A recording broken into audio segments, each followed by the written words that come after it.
नेपालको वनभोज कस्तो लाग्यो है गाइज कस्तो लाग्यो नेपालको पिकनिक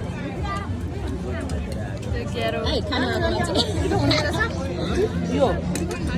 खाना मात्रै आएको रे फेरि चिप्स खाँदै आहा चिप्स खाँदै बेबीहरू किन खाऊ खाऊ दुईजनाले खाऊ न वान खाऊ सबैले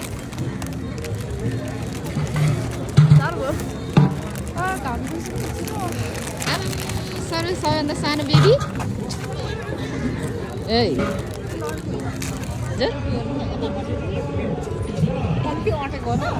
अनि कम्ता रमाइलो भयो त आमा म धन नाचेर आउँदै गरेको छ्यामा चाहिँ